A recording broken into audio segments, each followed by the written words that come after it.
عائشہ صدیقہ رضی اللہ عنہا سے روایت ہے کہ حضرت ابوبکر صدیق رضی اللہ عنہ واقع معراج کے بعد حضرت عائشہ سے کہا، اے عائشہ کیا تم میری ایک بات سنو گی؟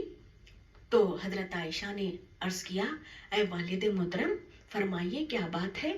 تو حضرت ابوبکر صدیق رضی اللہ عنہ نے فرمایا، اے عائشہ تم رسول اللہ صلی اللہ علیہ وسلم کے پاس جاؤ اور پوچھو کہ معراج شریف میں قاب قوسین او ادنا کے مقام پر اپنے رب سے جو باتیں ہوئی ہیں اس میں کی ایک بات بتائیں۔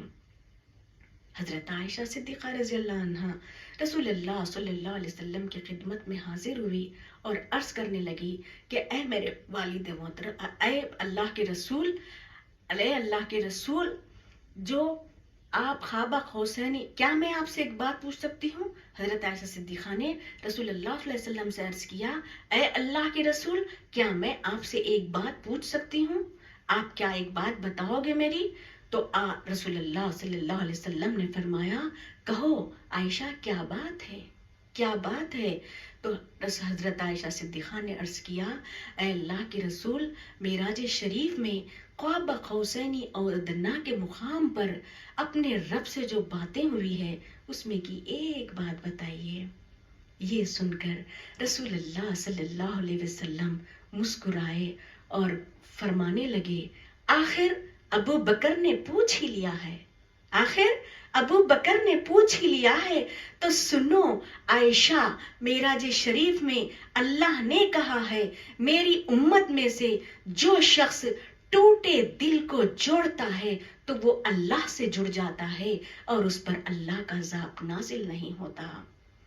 یہ سن کر حضرت عائشہ صدیقہ خوشی خوشی اپنے والد محترم کے پاس تشریف لائیں اور فرمانے لگی کہ اے والد محترم، معراج شریف میں اللہ نے کہا ہے کہ جو ٹوٹے دل کو جوڑتا ہے وہ اللہ سے جڑ جاتا ہے اور اس پر اللہ کا عذاب نازل نہیں ہوگا۔ یہ سن کر حضرت ابوبکر صدیق رضی اللہ عنہ بے اختیار رونے لگے۔ حضرت عائشہ صدیقہ نے عرض کیا، اے میرے والد محترم اس میں رونے کی کیا بات ہے؟ تو حضرت ابوبکر صدیق رضی اللہ عنہ نے فرمایا، عائشہ میں اس لیے رو رہا ہوں کہ جو دلوں کو توڑتے پھرتا ہے اس کا کیا حال ہوگا، جو دلوں کو توڑتے پھرتا ہے اس کا کیا حال ہوگا۔ اے مسلمانوں، آج ہم ایسے دور میں جی رہے ہیں، انسانوں کو مزہ آتا ہے دلوں کو توڑتے پھرنے سے، دلوں کو توڑتے پھرنے سے انسانوں کو مزہ آتا ہے۔ امام بخاری سے روایت ہے، رسول اللہ صلی اللہ علیہ وسلم نے فرمایا کہ جو زمین والوں پر رحم کرتا ہے، جو زمین والوں پر رحم کرتا ہے تو آسمان والا اس پر رحم کرتا ہے۔ اے اسلام کے لمبردارو، آخرت کا سامان کیا ہے؟ کیا ہے آخرت کا سامان؟ ہم چلتے پھرتے اپنی زندگی میں آخرت کا سامان کما سکتے ہیں، ہم چلتے پھرتے اپنی زندگی میں اخلاق سے، بھلائی سے، پیار سے، محبت سے آخرت کا سامان مہیا کر سکتے ہیں۔ ہم جن برائیوں کو چھوٹی چھوٹی سمجھ کر کرتے ہیں وہی تو بڑے بڑے گناہ بن جاتے ہیں۔ ہم ان چھوٹی چھوٹی برائیوں کو بھلائیوں میں تبدیل کرتے ہیں تو وہ ہمارے لیے بہت بڑی بڑی نیکیاں بن جاتی ہیں، جیسے کسی کے دکھ درد کو دور کر دینا، کسی ٹوٹے دل کو جوڑ دینا، کسی کی تکلیف میں کام آ جانا، کسی کی غلطی کو عفو درگزر کر دینا، کسی کی غربت میں مدد کر دینا، تو روح کو اطمینان ملتا ہے۔ اس طرح کے عمل سے روح کو اطمینان ملتا ہے، اور حضرت قبلہ عالم فرماتے ہیں روح کے اطمینان کا نام جنت ہے۔ جسم فنا ہے، روح بقا ہے۔ روح کے بقا کا سامان مہیا کرتے ہیں تو آخرت کا سامان مہیا ہوتا ہے، وہی آخرت کی دولت ہوتی ہے۔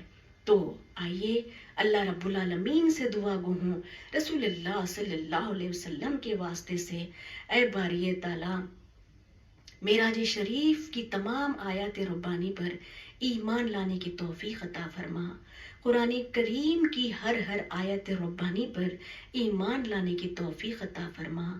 ایک آیت ربانی کا انکار کرتے ہیں تو دائرہ اسلام سے خارج ہو جاتے ہیں۔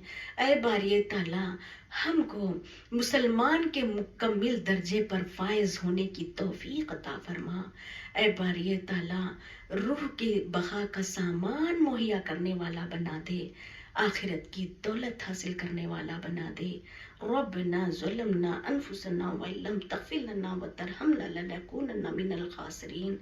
رب اغفر وارحم انت خیر الراحمین، رب اغفر وارحم انت خیر الراحمین، رب اغفر وارحم انت خیر الراحمین، آمین یا رب العالمین۔ وآخر الدعوانا الحمد للہ رب العالمین۔ السلام علیکم ورحمۃ اللہ وبرکاتہ۔